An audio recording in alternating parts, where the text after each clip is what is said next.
Hi friends, வாங்க இப்போது ஒரு ட்ராவல் விளாக் தான் பார்க்க போகிறோம். நாங்கள் இப்போது லாஸ்ட்டு வீக்கு ஃப்ரைடே அன்னைக்கு நைட்டு 9ஆம் தேதி கிளம்பி தஞ்சாவூர் போயிருந்தோம். போனது என்னவோ 3 நாள் ட்ரிப்பு தான். 3 நாள் தான் போகணும் அப்படின்னு சொல்லிட்டு அந்த லீவில் போயிட்டு வந்துடலான்னு சொல்லிட்டு குலதெய்வத்துக்கு போகணும்னு சொல்லி தான் கிளம்புனோம். ஆனால் நிறைய விஷயங்கள் எதிர்பார்க்காம நிறைய விஷயங்கள் நடந்து போச்சு. அதுவும் இல்லாமல் எப்போவுமே நாங்கள் ஒரு பிளான் போட்டு வீட்டை விட்டு கிளம்புவோம், ஆனால் அது வேறு ஒரு பிளான் தான் நடக்கும். இந்த கடவுள் வந்து என்ன பண்ணிவிடுவார், நீங்கள் ஒரு பிளான் போடுறீங்களா, இருங்க நான் ஒரு பிளான் போடுறேன்னு சொல்லிட்டு எங்களை அப்படியே சுத்த வச்சு விட்ருவாரு. அந்த மாதிரி தான் இந்த தடவையும் நடந்தது. நாங்கள் 9ஆம் தேதி நைட்டு வெள்ளிக்கிழமை டைரெக்டாக கிளம்பி தஞ்சாவூர் தான் போனோம். ஃபஸ்ட்டு தஞ்சாவூர் போனோம். குலதெய்வத்துக்கு போயிட்டு மறுநாள் வந்து கெடா வெட்டுற பிளான் தான் இருந்தது. அப்படி தான் நினச்சி போனோம். பட்டு 3 நாளைக்கு மேலே ஒரு வாரமாக ஆகிப்போச்சு. அந்த ஒரு வாரத்தில் என்னென்ன நடந்துச்சுன்னு டீட்டெயிலாக சொல்கிறேன் வாங்க. நிறைய சுவாரஸ்யமான விஷயம்லாம் நடந்துருச்சு. நாங்கள் நேராக சனிக்கிழமை காலையில் எழுந்திரிச்சு கிளம்பி ஃபேமிலியாக கோயிலுக்கு போனோம். என்னோடய ஹஸ்பண்டோட குலதெய்வம் கோயில். அது ரொம்ப வருஷமாக போகவே இல்லை. நிறைய கெட்ட கெட்ட கனவெல்லாம் வந்தது. நிறைய காரிய தடையெல்லாம் ஏற்பட்டுச்சு. அதனால் யாரை கேட்டாலும் சொன்னாங்க, குலதெய்வம் கோயிலுக்கு போயிட்டு வந்துடுங்க ஒரு தடவை அப்படின்னு சொன்னாங்க. அது போக முடியாமலே இருந்தது. நிறைய இஷ்யூ இருந்தது. அதில் ஃபேமிலி இஷ்யூ தான், வேறு ஒன்றும் இல்லை. போகணும்னு நினச்சி தள்ளி தள்ளி போயிட்டே இருந்துச்சு.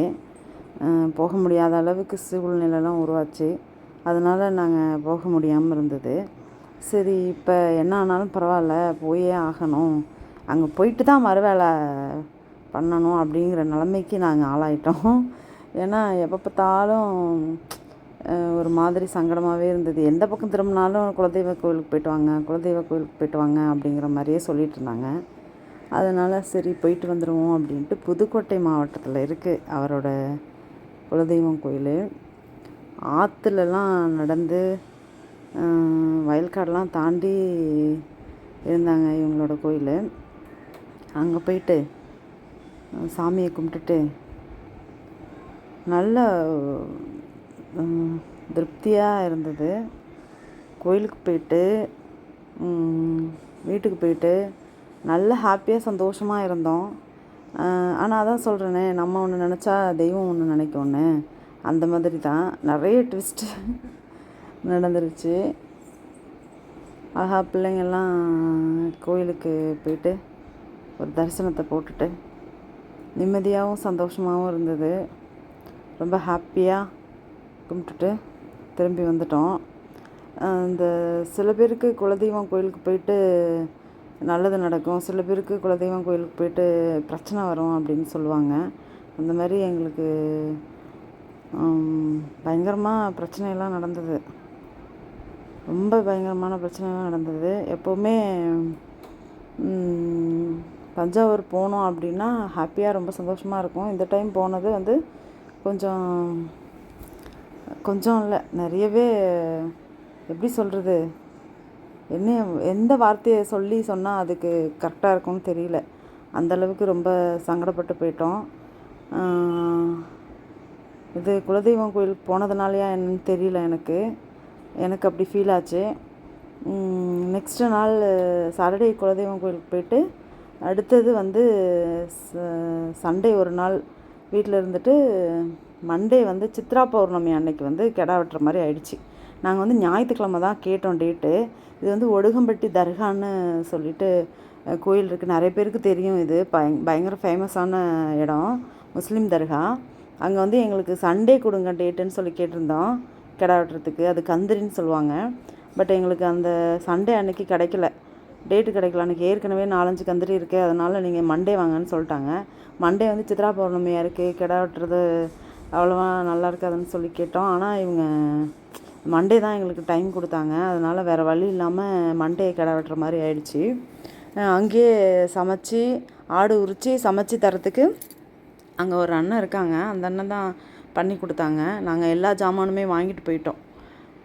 அரிசியிலேருந்து சமைக்கிறதுக்கு அத்தனை பொருளும் வாங்கிட்டு போயிட்டோம். அவங்க வந்து சமைக்கிறதுக்கும் ஆடு உரிக்கிறதுக்கும் பாத்திரத்துக்கும் வாடகைலாம் எல்லாமே பக்காவாக வாங்கிட்டாங்க.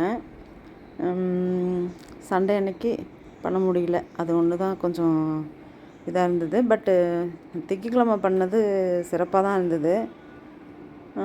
அன்னதானம் கந்திரி பண்ணுறது வந்து அவங்களுக்கு வேண்டுதல், இது எங்களுக்கு வந்து வேண்டுதல். எப்படின்னா எங்கள் அம்மாவுக்கு சின்ன வயசில் இருக்கும்போது உடம்பு சரியில்லாமல் இருந்தாங்க, அதுக்காக நாங்கள் வேண்டிக்கிட்டோம். அதான் ஒரு ஒரு விஷயமா பண்ணிகிட்டே இருக்கோம், நேர்த்திக்கடன்லாம் முடிச்சுட்டே இருக்கோம். அம்மா இருக்கும்போது பண்ண முடியல, அதனால் இப்போ பண்ணிடலாம் அப்படின்னு சொல்லிட்டு அந்த கந்திரி முடிச்சுட்டு மண்டே அன்னைக்கு ஈவினிங் நைட்டு வந்து சென்னை ரிட்டன் ஆகிற மாதிரி பிளான். இதுதான் பிளானு. சாட்டர்டே சண்டே மண்டே 3 நாள் தான் 2 வேலை. ஒன்று குலதெய்வம் கோயில், இன்னொன்று வந்து கந்திரி செய்கிறது அந்த ஒடுகம்பட்டியில். அதுதான் பிளானு. ஆனால் அன்றைக்கி நைட்டு ரிட்டன் எங்களால் ஊருக்கு போக முடியல. அதான் சொன்னேன்ல, நாங்கள் ஒரு பிளான் போடுவோம், அது ஒன்று எக்ஸிக்யூட் ஆகும் அப்படின்னு சொல்லிட்டு. அந்த மாதிரி எங்களோடது ஒன்றும் பண்ண முடியல. அதுக்கப்புறமா மறுநாள் கிளம்பி ஊர்லேயே தங்கிட்டு செவ்வாய்க்கிழமை ஊர்லேயே தங்குற மாதிரி ஆயிடுச்சு. புதன்கிழமை தான் நாங்கள் கிளம்பி திருவாரூர் போனோம். திருவாரூரில் எங்கள் ஃபேமிலி ஃப்ரெண்ட் இருக்காங்க. அவங்க சென்னையில் உள்ளவங்க தான். அவங்க வீட்டில் லீவுக்கு போயிருந்தாங்க.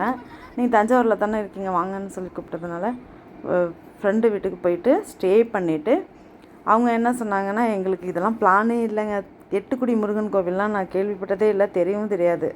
அவங்க ஊருக்கு பக்கத்துலேயே கோயில் இருக்குதுன்னு சொல்லி போயிட்டு வாங்க, நல்லது நடக்கும்னு சொன்னாங்க. நமக்கு நல்லது நடந்தால் போதும்பா அப்படிங்கிற மாதிரி இருந்துச்சு. அதனால் எட்டுக்குடி முருகன் கோயிலுக்கு போயிட்டு, செம பெரிய கோயிலுங்க. நாங்கள் நினைக்கவே இல்லை அந்த கோயிலுக்கெலாம் போவோம்னு சொல்லிட்டு. ரொம்ப திருப்தியாக இருந்துச்சு. ஒரு 4 நாளாக மனசு சங்கடமாகவே இருந்தது. இந்த கோயிலுக்கு போயிட்டு வந்து எனக்கு கொஞ்சம் ஃப்ரீயாகிடுச்சு, நான் கொஞ்சம் ரிலாக்ஸ் ஆகிட்டேன். கோயில் செம்ம கோயில், பெரிய கோயில். சாமியை கும்பிட போகிற சாமியை பார்க்குற வரைக்குமே எனக்கு நிம்மதி இல்லாமல் இருந்தது. கொஞ்சம் பர்சனல் ப்ராப்ளம், அதனால் கொஞ்சம் ஒரு மாதிரி டல்லாகவே இருந்தேன். அந்த கோயிலுக்கு போயிட்டு சாமி கும்பிட்டுட்டு வந்ததுக்கப்புறமா பயங்கரமாக ரிலாக்ஸாக இருந்துச்சு எனக்கு. ரொம்ப ஃபெமிலியரான கோயிலாமா, எனக்கு தாங்க தெரியல, தெரிஞ்சிருந்தா முன்னாடியே போயிருப்போம். அதாவது இந்த கோயில் வந்து திருவாரூருக்கு பக்கத்துலேயே இருக்குது. அதனால் எங்களுக்கு போகிற வாய்ப்பு எங்கள் ஃப்ரெண்டுனால எங்களுக்கு இந்த அதிர்ஷ்டம் கிடச்சிது. இல்லைன்னா அதுவும் கிடச்சிருக்காது, நாங்கள் அந்த கோயிலுக்கு போயிருக்க மாட்டோம். போயிட்டு நல்லா நிம்மதியாக, பெரிய கோயில், குளத்துல கால் வச்சுட்டு சந்தோஷமாக போயிட்டு ஹாப்பியாக இருந்தது. முருகன் வந்து காட்சி அளிக்கிறாரு, செம்மையாக வந்து இருந்துச்சு அந்த தருணம். அடுத்தது வந்து நாங்கள் அப்படியே திருவாரூர்லேருந்து நேராக பக்கத்துலேயே தானே வேளாங்கண்ணி இருக்குது அப்படின்னு சொல்லிட்டு வேளாங்கண்ணி போயிட்டோம். அங்கே போய்ட்டு என் பையனுக்கு மொட்டை போட்டுட்டு நேராக ஒரு 6 மணி போல் போனோம். நல்லா சூப்பராக இருந்தது, கிளைமேட்டும் சூப்பராக இருந்தது. வேளாங்கண்ணி மாதம் அப்போ தான் ஊர்வலம் வந்து வந்தாங்க. அதெல்லாம் செம்மையாக இருந்துச்சு பார்க்குறதுக்கு, சூப்பராக இருந்துச்சு. இந்த தடவை நாங்கள் நினச்சி கூட பார்க்கல இதெல்லாம் நடக்கும்ன்ட்டு. ஆனால் அதுவாகவே நடந்துருச்சு பாருங்கள். நாங்கள் பிளான் போட்டிருந்தா கூட நடந்திருக்காது. அதுவாகவே எங்களை கரெக்டாக கைட் பண்ணி கூட்டிகிட்டு போயிடுச்சு.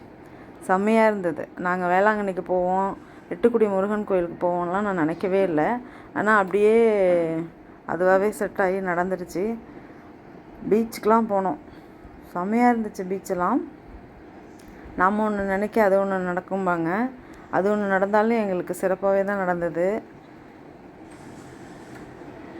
ஃபஸ்ட்டு குலதெய்வ கோயில், நெக்ஸ்ட்டு வந்து ஒடுகம்பட்டி தர்கா, அடுத்தது முருகன் கோயில், அடுத்தது வந்து வேளாங்கண்ணி.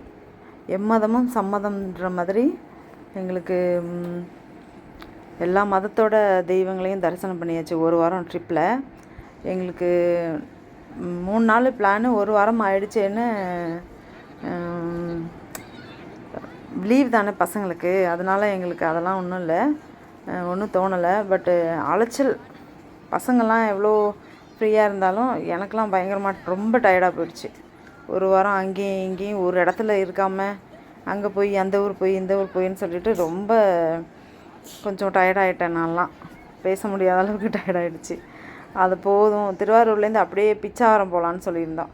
சரி நெக்ஸ்ட் டைம் பிளான் பண்ணிக்கலான்னு சொல்லிட்டு மழை வேறு தூறல் போட்டுருச்சு நாங்கள் கிளம்பும்போது வேளாங்கண்ணிலேருந்து. சரி இதோட நிறுத்திக்குவோம் அந்த ட்ரிப்பை அப்படின்ட்டு கிளம்பிட்டோம் நாங்கள் சென்னையிலேருந்து. இதுதான் எங்கள் ஒரு வார ட்ரிப்பு. அடுத்தது நெக்ஸ்ட் டைம் வேறு வீடியோவில் பார்க்கலாம்.